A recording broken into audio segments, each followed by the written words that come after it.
But it wouldn't be proper and it wouldn't be possible to talk about putting without discussing yips. The yips are those nervous little twitches in the wrist that cause players, usually of some experience, to miss seemingly short and impossible to miss putts.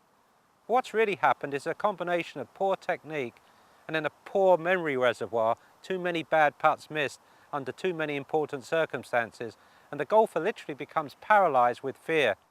Well, the root cause, too much wrist action.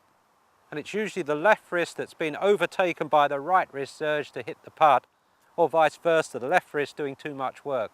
Either way, the wrists are causing the problem. The player gets over the ball and is frozen with fear, and then in panic makes an involuntary sort of hit at the ball. And usually the miss is quite dramatic and goes further away even than when he or she started. Now, solution is not easy because you're trying to cure two things: bad technique and bad memory bank.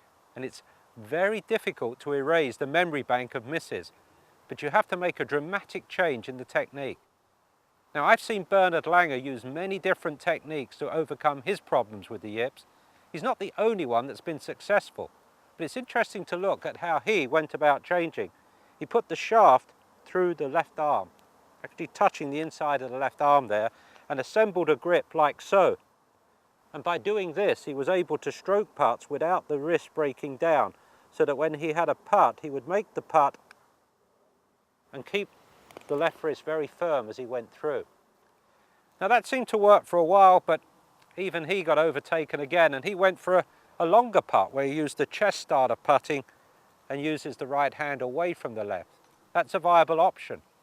So is using a different style of grip, using a saw or claw.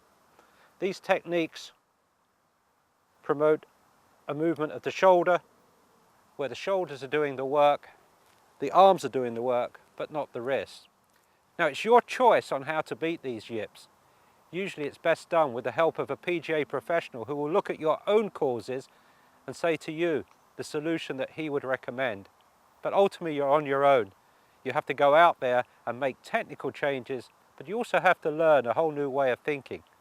And by doing so, you can beat that dreaded disease called yips.